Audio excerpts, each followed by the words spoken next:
There's certainly been a lot of discussion about whether natural gas is a bridge fuel or a destination fuel. There have been questions about whether or not gas is at the core of the energy transition or merely on the periphery as a backup to renewables. There's been a debate about the changes in the market and the kinds of pricing, and there's been a debate about whether there is a glut or whether there is an underestimation of demand. So we're going to talk about all those issues this morning. But we will start off first by having two presentations from two leaders, one on the supply side and one on the demand side. And then we will have a panel with some experts and leaders in the LNG sector to talk as well. But to begin with, I want to introduce Sheikh Mohammed, the Minister of Oil of Bahrain, clearly a leader in this space and getting into the LNG space as well. He will give some brief remarks, and then he will be followed by His Excellency Gabriel Obiang, the Minister of Mines and Hydrocarbons for Equatorial Guinea and longtime leader of Equatorial Guinea's energy development. Pleasure to see you again, Minister. And then after they finish their remarks, they will sit down and we'll invite the panel up. Sheikh Mohammed, the floor is yours.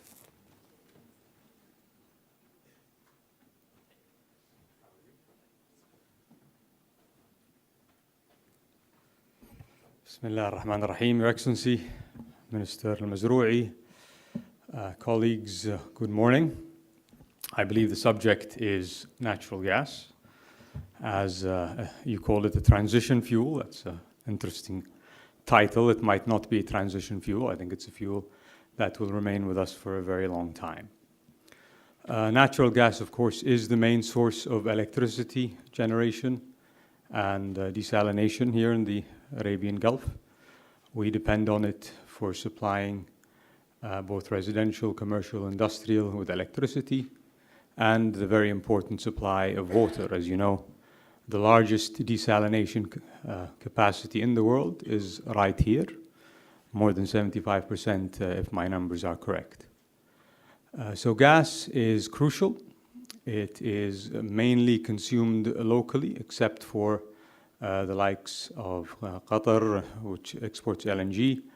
I know Oman and Abu Dhabi also have the export capabilities, but in general, most of us would probably become net importers in the future because gas is a commodity that is more consumed locally. The intensity of gas consumption in the GCC is probably one of the highest on a per capita basis, mainly because you have the high energy intensity industries that developed over the years. Aluminum, for example, is the main one. It consumes a lot of gas to convert to electricity. So in the past, when gas was a very, very cheap commodity, this was the way of exporting it. One of the challenges with gas, it's not as fungible as oil, as you all know. Transporting it is a challenge. You need pipes, but I think with the advent of LNG, it became possible to export it over the seas. Now, the peculiar thing about gas and LNG is that 2/3 the price is actually the delivery cost. Never in the history of commodities has that been an issue, where the supply of the gas is itself much higher than the actual commodity price. But what's happening in the US, I think the US in terms of shale, has now proven that it has an unlimited supply of gas at the current price. I don't believe it's the case for oil, as if you hear geologists, but just a few years ago, people were talking about the convergence of both oil and gas, and the gas being definitely priced at the price of oil. That, in my view, now seems to have departed. Now we're going other ways. I think gas is trying to find the right way of being priced. It is still being priced linked to oil, but it's anybody's guess on what's going to happen in the future. Of course, I think the most established index today is Henry Hub. And with the number of LNG export terminals coming up in the US, I think with Cheniere and the others, the cost of liquefaction is under extreme pressure. It's coming down as we speak. Now, it peaked with the projects that happened in Australia. The Gorgon project that Chevron did, extremely expensive, but then the US projects came in with a much lower price. I mean, the range was around $2.5 to $3 an MMBTU liquefaction cost. But Tellurian now claims that it can do it below 1. I might have heard them say that. They will say this if it's true later today, because they're joining us somewhere in the room. If that's the case, then this will change the future of LNG. We're building an import terminal. I know Abu Dhabi is looking at building an import terminal. Kuwait already has one. So LNG imports, as we go into 2019, you will see a glut of supply hitting the markets, which should give you favorable pricing. The dynamics of the market should start changing. Customers will have to come on board, which will be a good thing for the future of the industry. But the prediction is that you should have a bout of lower prices, which I think is going to be very good to develop this market. Now, in terms of what we're looking at in the GCC, our indigenous supplies of gas are being challenged. We're looking at depleting reservoirs. The reason why we're targeting tight resources now. In Bahrain, we've discovered a tight resource of multiple TCFs. Oman has been at the forefront of this with the developments they've had with BP, very extremely successful tight gas development. Saudi Arabia is looking at it seriously with what's called the Jurassic source rock they have in the eastern province. And I'm sure Abu Dhabi also has endeavors in that area. So what's happening is conventional sources of gas, tight gas coming on board, and the import of LNG is what's going to shape the future nature of this commodity, which remains the best source of electricity and the source of water desalination. Extremely beneficial for us here in the region. Price-wise, it's anybody's guess what's going to happen. I think the divergence with oil is probably the trend. It is being seen as a cleaner fuel, but it is going to go head-to-head with the renewables. I don't think they will be in direct competition. They will probably complement each other. We're looking at renewables like solar to help alleviate the highly subsidized pricing mechanisms we have in the GCC. So all of that is going to create the right ecosystem for the future with high efficiency, use of renewables, and hopefully a market-driven use of this very important resource. So these are my few words, and looking forward to the discussion later on. Thank you very much.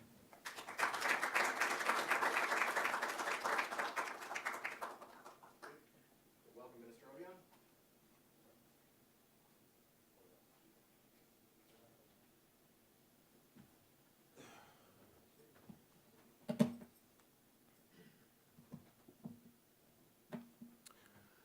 Good morning, ladies and gentlemen.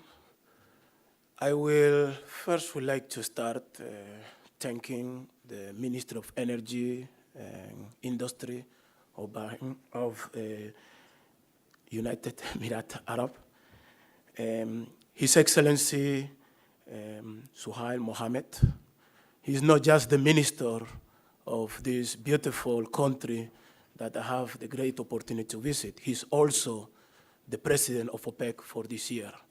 So I would like, as a member of OPEC, to be able to wish him the best this year, to continue with a very important collaboration that is historic between OPEC members and non-OPEC members have achieved, to be able to achieve this balance on the market that definitely have benefit all oil producers. I also want to thank the Atlantic Council Global Energy Forum for inviting me and inviting my ministry at this forum. Unfortunately, I couldn't be here last year, but I promise that this is going to become a new participation of my country and my ministry, and mainly because not only I have an opportunity to represent the Republic of Equatorial Guinea, but also we are one of the few representatives of the African continent in this conference. I would like to start, ladies and gentlemen, to leave you with a very important thought. If Africa, the entire continent, was one country, like you have the United States of America, you have the Federation of Russia, or you have Australia, one single country, that is the entire continent. I think you all will agree with me that this will probably be one of the more powerful countries in the planet. It's resource rich, have a large population, and clearly, and this is mainly because I like soccer and sport, we definitely will do very good at the World Cup. We'll probably win all the time. We have very good athletes. And in the Olympics, definitely will be a big challenge for the United States and Russia. I do want to make it a little bit more complicated. Just imagine that Africa, the entire continent, is divided in 5 countries, only 5 countries. I think you will also agree with me. This still will be 5 powerful countries. They will be a resource rich, they will have large population, and again, they will do very good in the World Cup. We will dominate it all the time. And the Olympics, it will be us, especially the Summer Olympics. Little by little, we'll go into the Winter Olympics. Now, I do want to use this example for one key reason. That single country, the Africa, or the 5 countries, will definitely be an OPEC member and will probably produce a lot of the oil and the gas. Now, I did not use this example because I want to talk about soccer or Olympics, or because I support, and of course I do, the African Union dream that you have an African United. But to clarify and to emphasize one very important thing, the entire continent and the countries are huge exporters, but also can become a huge importers. It's a huge consumers of products. So clearly it is very important that we as African producers and African countries, we speak with only one voice to be able to defend our resources. And the best example is where we are right now. In the Middle East, you have a greater cooperation between them, and this is what I have achieved for them, to be able to provide for their population and their citizens. And this is definitely what we believe that we should do in our continent. I do want to share with you an experience. Some of you will know that Equatorial Guinea has the fastest built LNG plant in the world. It was built under budget and ahead of time. And I have to say, we make a lot of money. It was mainly done for the US market. Initially agreed on a Henry Hub price, but through our construction, it came up new opportunities, and especially there was nothing in the contract regarding deviation. And once we finished, we realized that in the Asian market, there were a better direction of that LNG. So we deviate every single cargo of our LNG from the Henry Hub to the Asian oil pave. And like I said, I can't give you the numbers, but we made a lot of money with the off-taker. But then we also asked the question, what are our clients using the LNG for? And it was especially Japan and Korea. And I have the pleasure to travel with my team to ask the Japanese and the Korean, what did they use our LNG for? And they told us, Excellency, we use your LNG for electricity, petrochemical industry, mineral processing, and even domestic use. And I asked myself, well, those 4 things are the same thing that a lot of African countries need. They need electricity, petrochemics, mineral transformation, and domestic use. And then when we come back and say, what can we do that we can actually, rather than send it all the way to Asia from West Africa, how can we do to supply to our neighbors? They are there. I mean, they have a big population and they need all this. And we did a study. And the final study came with the conclusion that we could not supply LNG to our African brothers and sisters. We couldn't supply it, not because in the contract said that you cannot supply it. You couldn't do it because there was infrastructure limited. Not every single African country had the infrastructure to be able to receive our cargo. And mainly because a lot of those plants are designed to be able to export large quantity of LNG to those big economies. So those ships of LNG couldn't actually dock neither in Ghana, neither in Morocco, neither all the places, because they have no infrastructure. So we decided and we asked, what can we do? In our area, there's only two LNG supply. It's Nigeria and Equatorial Guinea. In the north, you have Algeria, you have Libya, but in our neighborhood, it's only Nigeria and us. So we asked ourselves, what can we do so we can supply LNG, and this is gas, liquefied gas, to our neighbors? And we came to the final initiative that this is what in Equatorial Guinea we're pushing a lot this year. And it's called LNG to Africa. Now, LNG to Africa, it was started with this question. What can we do to supply LNG to African countries? So LNG to Africa is the supply of small-scale LNG to infrastructure-limited countries, mainly for electricity. And then we came also to the conclusion and this is mainly for a lot of critics, and people who say, well, you cannot do it, it's not gonna work. And we say, of course it's going to work. You have places like Miami, you have places like Gibraltar, Madeira, even Australia, small places that you have small scale that they're already doing it. They have been doing, they go with the little ships, they have the storage, they transport it by trucks, and they give it to the small power plant. So it's already happening. And what we decided to do, it was, first, we did a study to modify our terminal. So our terminal in Equatorial Guinea could actually load not only the normal and design cargo, but also to be able to load small-scale shipping. Second, we did sign memorandum of understanding with our African brothers and sisters, and mainly in Ghana, Burkina Faso, Mali. Next week I'm going to Togo to sign the same thing, to be able to do the study on how we can actually work to deliver those small-scale LNG to those countries. Now, you will understand that if you do one single small country, you are not going to have economy scale. But if you have several small countries, you could either do it ship to ship, or either you can do and this is the more simple solution. It's called the FSU, floating storage units. Next to the port, they keep all the LNGs, and then from there they supply to the majority of the power plants are in the ports.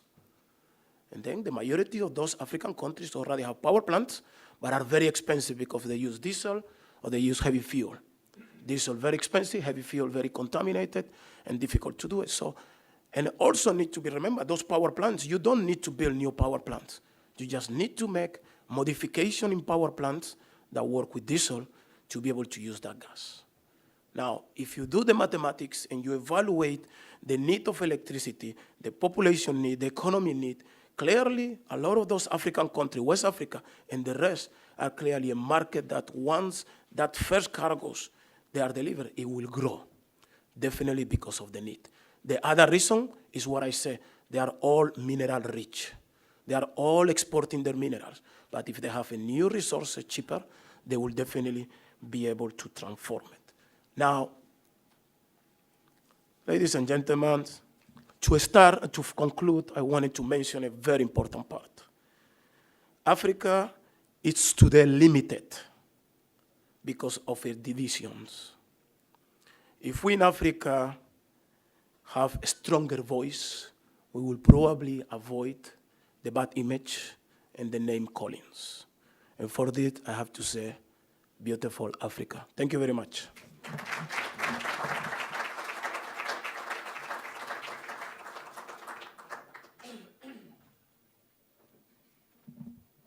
Great, thank you. Two excellent presentations, really, which highlight the core importance of gas in this region and the changing nature of the market. I want to now invite up to the stage our four excellent panelists.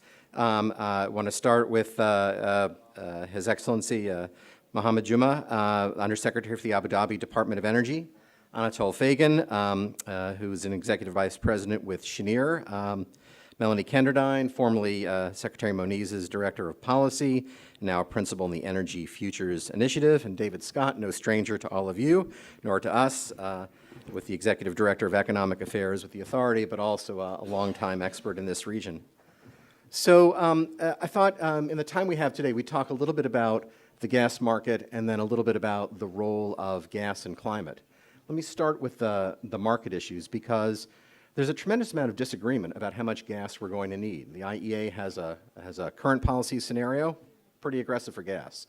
A new policy scenario, less so. And Bloomberg New Energy Finance says basically renewables will just replace gas. And there's also this talk of the glut, but I'm not so sure that we're actually experiencing a glut. So I want to start, Anatol, with you. And as a marketer right now, how do you see the outlook for demand over the next 5 years? And do we really have a glut, or are we underestimating demand? Thank you, David, and please allow me to add my thanks to Your Excellency and setting up, and the Atlantic Council for setting up a tremendous event that only in its second year has become one of the global marquee conferences in this field. So thank you for having us. It's truly an honor. Reminds me of the old Mark Twain quote that rumors of my death have been greatly exaggerated. And I think the glut paradigm has been greatly exaggerated over the last couple of years. And I think to David's question, I think the fundamental issue is that it's very easy to track the supply. These are very large projects. You can go on Google Earth and check progress on a pretty regular basis. And there's not a lot of disagreement on the capacity that is coming online. Furthermore, that capacity overall tends to be delayed. The statistics, and my congratulations to Equatorial Guinea on its liquefaction project, still the record holder for bringing that capacity online. But only 30% of liquefaction projects come online on time and or on budget. So the majority of projects are delayed. So supply tends to be delayed, and that's what we're experiencing in the U.S. Gulf Coast. Cheniere has brought its trains online on time and on budget, but some of our esteemed competitors who are scheduled to come online in the not-too-distant future have been delayed. And that's been the experience globally.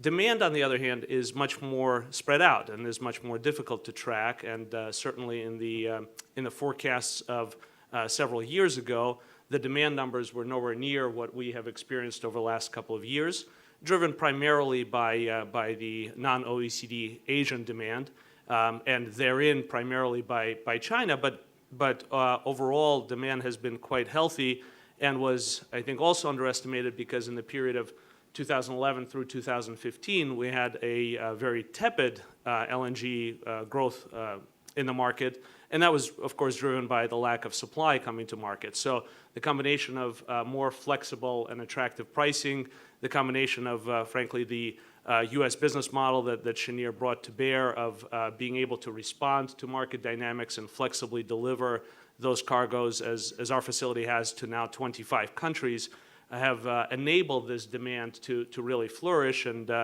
China, as a case in point, has had 2 years of almost 50% year-on-year growth in LNG demand. So is there more supply coming? Absolutely. The majority of the U.S. capacity is yet to come online. Again, we, I think, all agree on what those numbers are. Timing will be a little bit more of an issue. But as long as we can continue to reliably and affordably supply this industry, I think demand will continue to flourish and compete effectively with a very robust wave of renewable capacity that's going to continue to come online. We think that those two can coexist, and LNG can continue to grow. Right. Undersecretary Juma, let me talk to you. You're on the buy side, and we've seen this transformation in the market. Long-term contracts seem to be on the wane. Destination clauses are disappearing.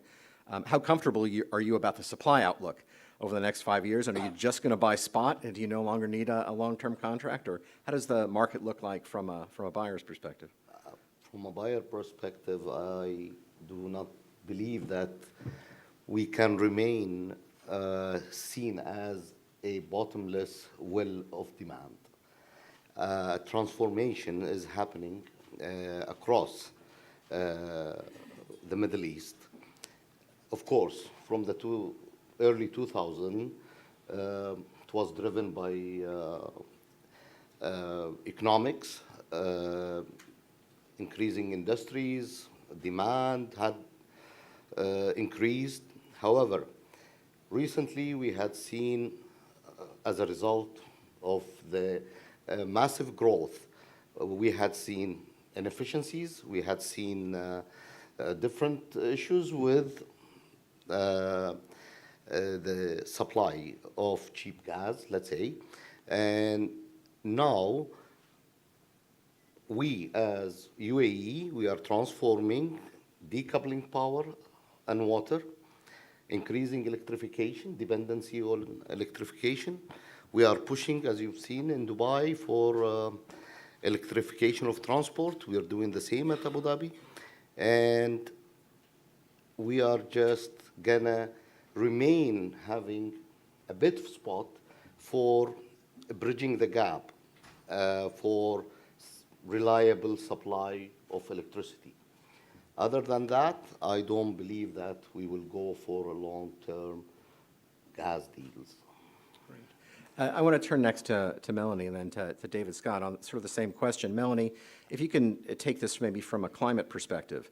The role of gas in climate is usually sotto voce and somewhat debated in terms of whether it's going to be the core of a reliable backup to renewables or whether it'll be on the wane.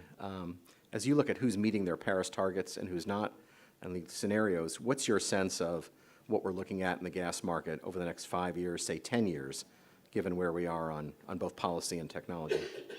I have been confused by the demand numbers as well.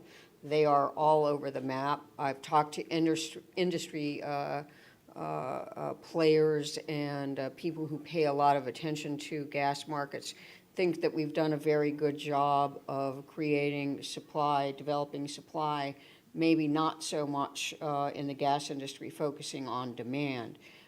I would say I'm a little more optimistic about the need for gas and demand for several reasons, climate being one of them. I think that we also forget how important that natural gas is for reducing criteria pollutants. And in countries and cities and regions where they really need cleaner air, natural gas has a significant role in that regard as well. And that we need natural gas to firm variable renewables. So I'm a little more optimistic about gas demand for all of those reasons than some of the forecasts that I've seen. Even Bloomberg, all renewables, you're still going to need natural gas to firm those renewables. On meeting climate targets, I think that we are, the world is not the 195, 196 countries that committed to a low carbon future in Paris, that we are not really on track for meeting climate targets. I think emissions are too high. China, I think this year had the most CO2 emissions that it has ever had, or CO2e emissions that it's ever had, although it did commit to a 2030 peak in CO2 emissions. So it remains to be seen.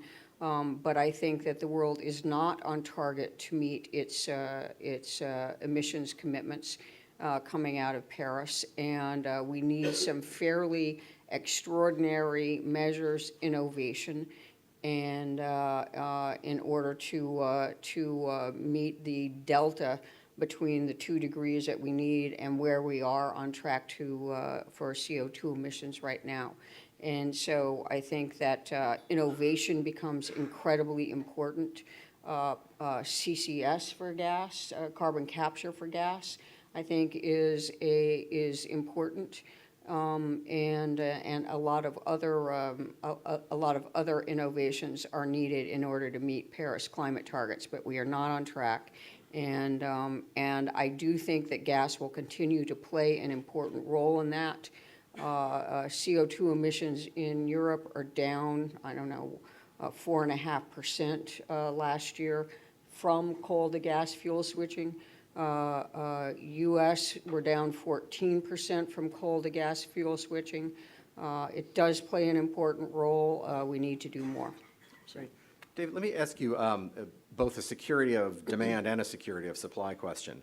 On the demand side, just would like your take on what you've heard so far, and whether and what do you think is the most likely path for demand.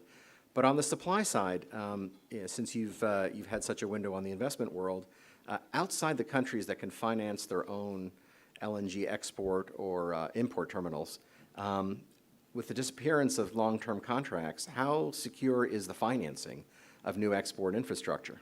Yeah, so those are two very different questions. I should say before we kick off, I was invited on the panel as the token subversive on this topic. So,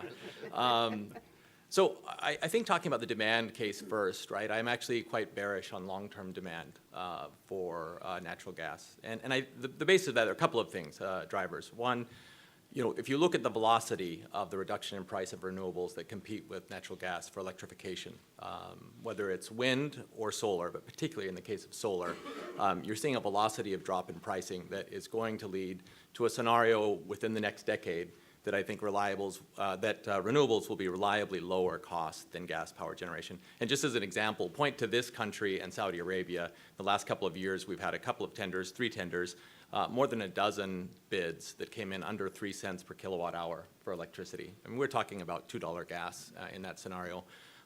As that price for renewables continues to drop, the band of the geography of the world where those kind of prices are going to be available is going to grow. And if you compare that band to population, you find a large part of the population of the world is going to be in that scenario. I don't think that means gas goes away. It just means demand drops. And why is that? When you get to a certain point where the cost of total generation for renewables is lower than the cost of the fuel, it changes the way you design your portfolio of technologies. You then use natural gas as a storage, right? You use your renewables as much as you can to consume as much of your demand as you can, and then you fill in around that demand with natural gas in order to get the lowest cost portfolio price. So I think in the long term, natural gas is competing with energy storage. It's going to lose the competition, I think, for generation costs. So this is, of course, very forward-leaning. Sounds a little bit more like the Bloomberg argument. I am not as bearish in the short term as Bloomberg is. I think it's going to take longer to get there, maybe a decade, but I think within a decade, this is the scenario we're going to face on demand. And that has some implications. I'm sorry, there's one other trend that I meant to mention in this dynamic, which is the falling cost of CCGT and single-cycle gas turbines as well. They've gotten to such low prices now that when you think about them as a sort of source of storage, it's quite effective. And so I think, as I said, gas is going to be with us for a long time, but at lower volumes of demand. That's my own view. Now, on financing... Before we move to supply, yeah, go ahead. Just 2 follow-ups there. Because I've heard some worry about those very low-cost renewable auctions. The Chileans were on the 2 to 3 cents a kilowatt. The Mexicans were too. And listening to them before, those companies have won the auctions. They are technically qualified. They're reliable companies. The Chileans are 5 years out before they have to deliver. I think they're hoping for the cost of technology to go down. And the Mexicans are a little bit worried. So are you at all concerned that if this is not a loss leader, that people will deliver on those commitments when the time comes or not? Well, that's an interesting question you're asking. Can they deliver on these? If this were a one-off bid where only one party had bid these kind of numbers, then I would probably be much more skeptical. But as I said, a dozen bids in this region, and I've had some exposure to the economics behind these bids. I think that they're credible. Now, some of it is because there's an oversupply also of PV panels in the market, and that's going to cause some rise. But let's say that prices increase by 50%. Okay, so we're not at sub 3 cent, we're, at sub 4 cent. I mean, that's still very competitive. And when we talk about those economics that we did earlier about liquefaction and transportation of LNG, I think there's a lot of room for those prices to be slightly inaccurate. But then again, I come back to this velocity of the change in pricing. You just can't argue the trend over the long term. Give them another decade, those kind of prices are going to be easily deliverable in a much larger market. So that's my thought, and I don't know if you still want an answer on please, financing. Yeah, now it's all come back yeah. and So of course, if you think about long-term demand weakness, then that makes financing harder to achieve, right? And you're going to have to think about things. I definitely think the market moves much more toward a spot price, and that means that we're going to have to see some innovation in the way that we finance and even probably scale of LNG plants. So that individuals, can attract the financing. But I think that's going to be one of the real challenges for the natural gas sector going forward. Anatol, how are you going to fix that problem? Well, first of all, I to a very large extent, agree with David's comments. Again, look at the scale of renewables that were installed just last year or the year before that, and the issues that the really oligopoly of gas-fired power generation has had, right? Siemens, GE, all of them have announced massive staff reductions. the capacity for large frame turbines in the world is something like 400, and we've been on a run rate of 80 to 100 installed annually. So there's no question that dynamic is playing out. The challenge for the LNG business is, it really only works at scale. To give you guys a quick glimpse into our experience, for example, we have a project in Chile. The first phase of that project was awarded a power purchase agreement that was over $100 a megawatt hour. In the second phase, the economics dropped by half. Now, to David's point, that is to that David's and that David's point, those economics are still modestly higher than where renewables were bid into the same auction, and the renewables won the overwhelming majority of those awards. But when, again, you factor in certain cases the required reliability, the gas solution was the preferred one. So I don't want to, on a global scale, it may be relegated to a more modest role, as it has been over the last couple of years. But as long as the market continues to innovate and respond to those conditions, I think there will be a growing role for LNG. There's a very large difference, again, between building incremental capacity in a brownfield scenario and getting a new greenfield project off the ground that requires the level of scale and financing that may be a challenge going forward in this new environment of a lot more reliability and reliance on the short term, as opposed to the long-term contracts that have historically been used to underpin the project financing for multi-billion-dollar projects. So we'll have to continue to innovate, and those with the right portfolio and the right hand will find viable solutions to compete with this very effective and very aggressively priced renewable entrants. And do you see intermediaries and basically merchant buyers coming in to substitute for the long-term contract buyers, or are you going to, I guess the other models that are out there are the equity models, which is trust the market will be there, buy our stock, and then hang on for demand to show up? The latter, the scale of the financing that you require, I think it's very difficult to bridge that gap, to have to rely on markets which, as a number of you have pointed out, are still nascent in the sense of global gas pricing. I looked at the numbers for the JKM market, and that market has had a dramatic increase in liquidity over the last year or so, and we transact on a regular basis in the JKM market. I looked at the liquidity in that market relative to the liquidity in the Henry Hub market, and on a BTU basis, the Henry Hub market is 50 million times more liquid. So that's just to give you a sense of scale that the capital markets can rely on.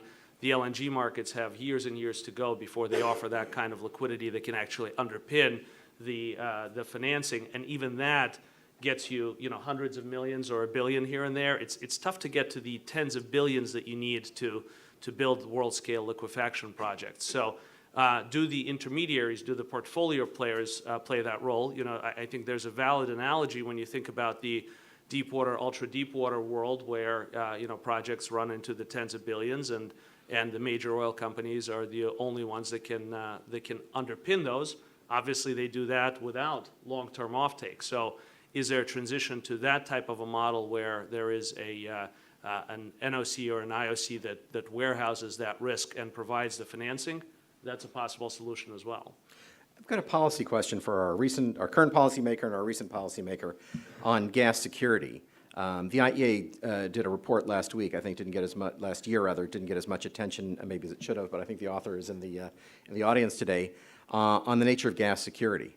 And the gist of the argument was that however demand goes, we don't have as much transparency in how much supply is actually available.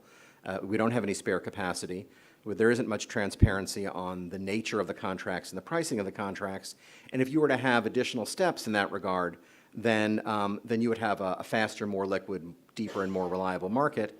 And the other policy piece is helping finance the kind of new demand that Minister Obiang was talking about, which is both in Africa, I would say also in the Caribbean and Central America. You have smaller countries and maybe weaker credits who really need multilateral development banks to help them. So what's the policy agenda, or what kind of policy agenda would you like to see pursued, either on a multilateral basis or on a national basis on this issue? I'd like first to comment on my friends. Please. In terms of renewables investments, it's the biggest in the world. It's the fastest, no doubt. Now, in terms of policy, people have to transform the thinking in terms of gas supply security. Now, I'll give an example of a landlocked country with a lot of gas, without mentioning the name, and use that gas. And back to His Excellency, do not ship gas, ship electricity. It's easier, faster, cheaper, and most profitable. Transformation in terms of the normal, and His Highness here mentioned the transportation factor and the cost associated with transport against the actual commodity price or cost of the commodity. Now, let's ship electricity. In the UAE, we have nuclear coming on board. We are decoupling. We have friends and neighbors that we can ship electricity to them. It's just a transformation of the way we think of things in terms of gas, security of gas, supplies of gas, and again, renewable will grow, no doubt, and the investment on storage, whatever kind of storage, is really important, and testing within the region, which I am yet to see, and that's a policy should be made to focus on battery and storage, not battery, but storage in general.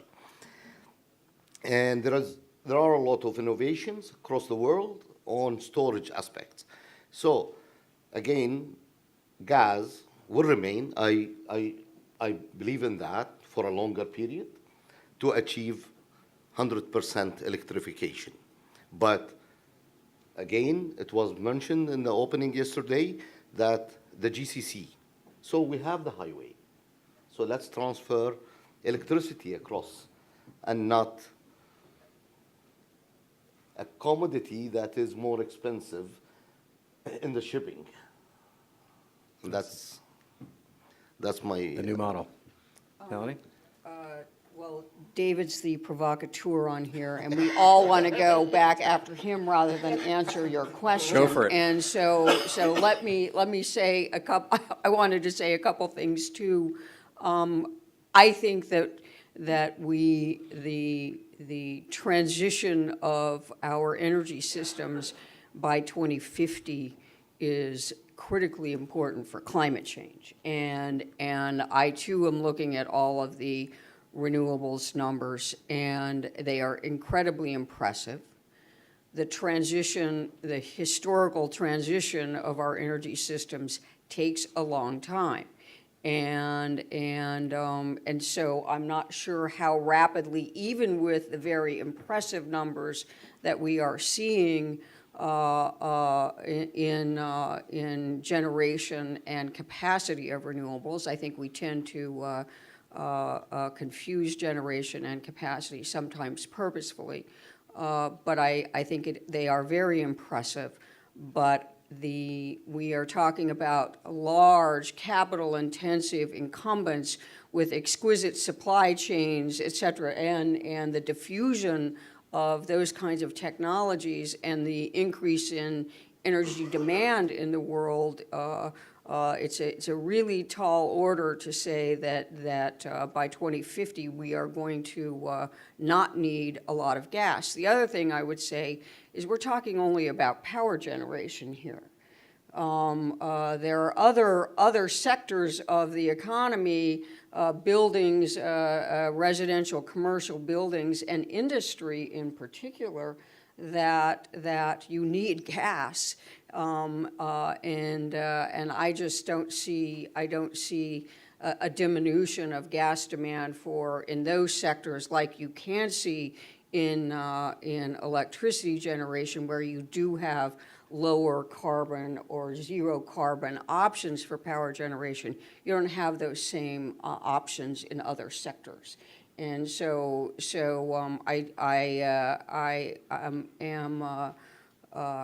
I remain confused about the demand numbers for gas in 2050. I understand what's going on with the renewables. I just also understand the industry and how long technology diffusion takes in gas systems. As far as gas security and the IEA report, I carry it with me wherever I go. David, it's over there, actually, in my folder. I'm very interested and concerned about gas security. I find the numbers in there about increased flexibility interesting. And it is, all I can say is that it is a market in transition, and I don't mean the transition to CO2 emission or to lower carbon. I mean a transition of the gas industry itself. And a lot of the issues you raised, I think we're going to have to sort them out over time. I think they are sorting them out. We're developing a global gas market. And I think that all the issues that you raised, the industry is going to have to address, and it will. So address them. So. I don't want to forgo another opportunity for anybody to debate with Dave, but but if we have a couple minutes left, I'd like to see if there are any questions in the audience or comments. If that's we are allowed to do that, right? So and even if Costanza, she's in the room, I think is one of the authors of that report, would be welcome to comment. So anyone have a question? Ana Palacio. I have a question about narrative. Because what is clear is that today, gas is disappearing. In the region of the world where I come from, in Europe, gas was the panacea of the transition, but suddenly gas has disappeared from the narrative. It's true, the figures that Melanie Kinderdine mentioned, that United States, by betting on going from diesel to gas, has made much better figures in CO2 reduction than the European Union by going into efficiency and renewables. I would like your opinion on that, because this matters. In our citizens, I think in general, they are concerned about climate change, which means that narrative matters a lot. Thank you. Comment. Good. Any other questions? We might have time for one more. Yes, sir. Just identify yourself and then. Yes. Actually, you're talking about the future of the gas, but actually nobody mentioned about the innovation that's anticipated on the storage, especially in the battery. And now we're talking about the reliability of the solar system, but along with the batteries, when it gets into the market, then the reliability will increase drastically. And this will impact definitely the demand on the gas, and will put more reliability to the solar system supply. So how the future of the gas will get impacted with the breakthrough it might happen, which we are expecting actually to happen soon on the storage, especially for the batteries along with the PV. That's great. And I may just reframe your question a little bit, which is how do you, as policymakers in the market, price reliability into the system, especially if you may have some uncertainty about how quick and how much solar, how much gas backup do you need, how do you pay for it, who do you charge for it, how do you deal with those issues, and Ana Palacio's question on the narrative on what's the role of gas, particularly in Europe. First takers? You go ahead first.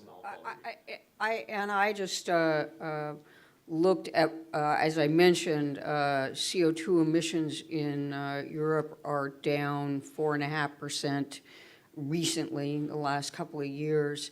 That is, from what I understand, half of that decrease in CO2 emissions is from coal to gas fuel switching, largely in the UK.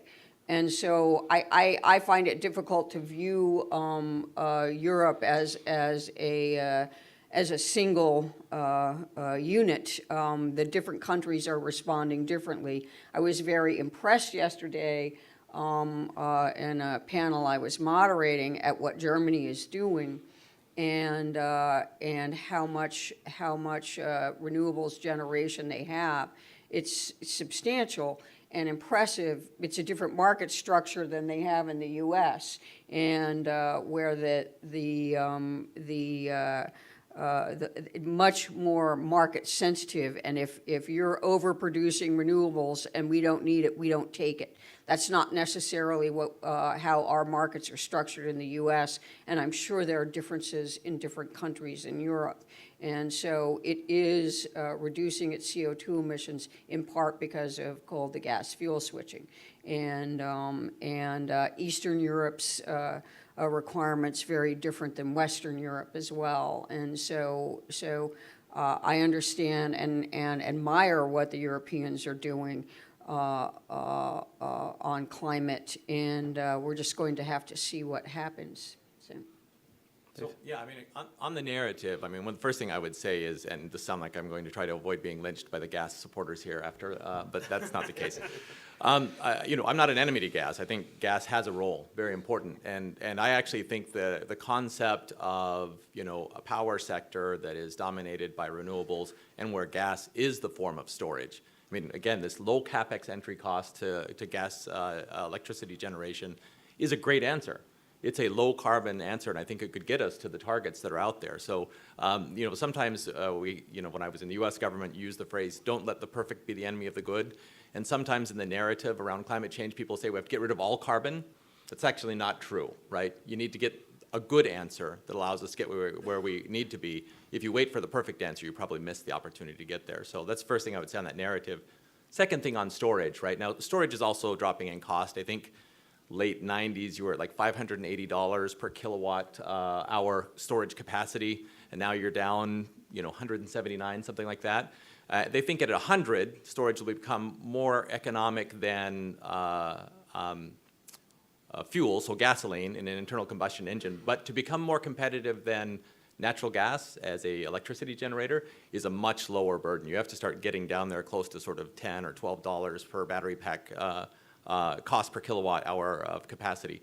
So I think, as I said, gas is the storage, and it's going to compete with storage and compete successfully against storage in that longer term, you know, beyond, you know, let's say 2030. I think that's probably what we'll see gas in that role. And I really also want to take advantage of the comments that Melanie made. Process heat continues to be a market where I think natural gas is going to be the best solution. You know, cooking, domestic utilization also going to be relatively high. I think it'll lose out on heating ultimately to other electrification sources. But it's important to remember that that's a minority of the market. It's not the majority of the market. It's an important component, and it'll continue to be there, and it'll even grow. But as I said, I think there's a tough case to maintain the dominant position that gas has in the long term. But there is definitely a place for gas for a very long time. We're almost out of time, but I wanted to give Undersecretary Juma and Anatol a chance to respond on this if they wish. In terms of battery, we are very blessed in this part of the world with the situation that we had fallen into of the increased, most of the demand in summer is air conditioning actually, and the maximum output of solar comes in the summer. So that's a natural bridging, and I still believe, as David mentioned, the gas is really gonna be for a long time, not very long actually, not that long, but it's the transition fuel. And in terms of saying prices will increase because of using that, I don't believe that.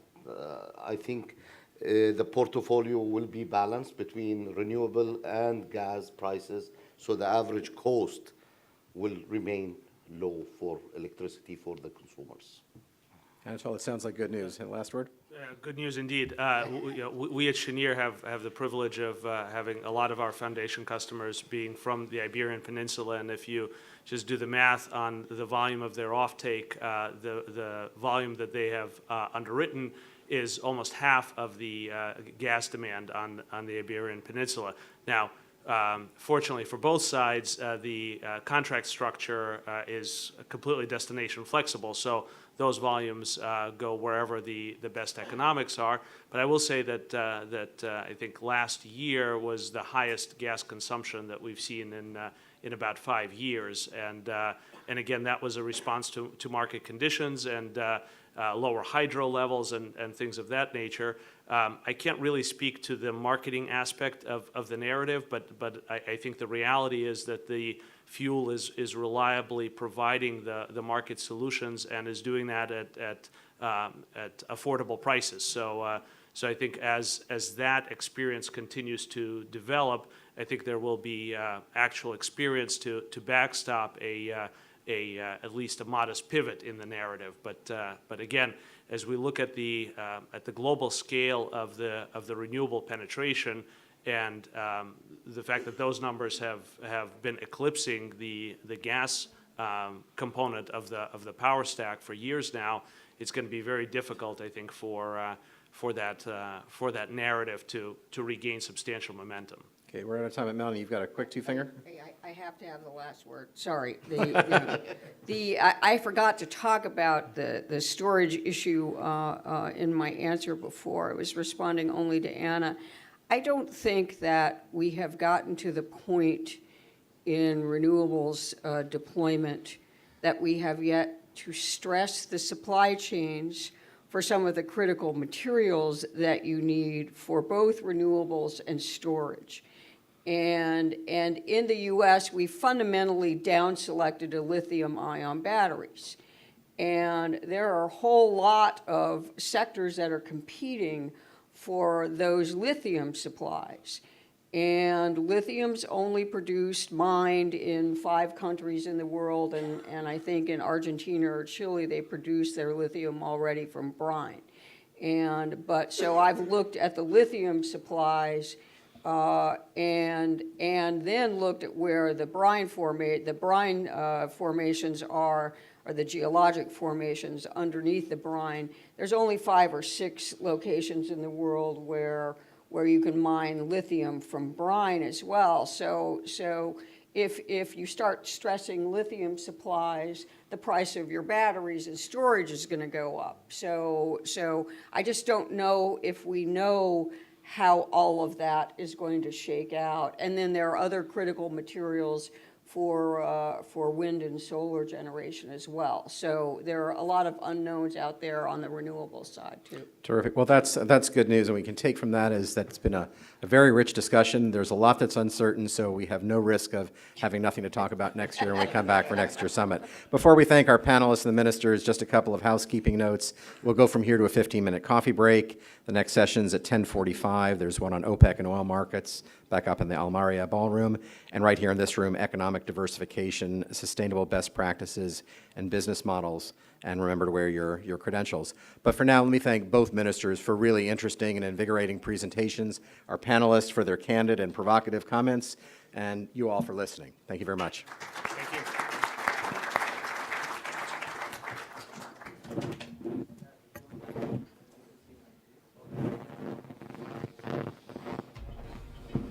Well done. And Howard's.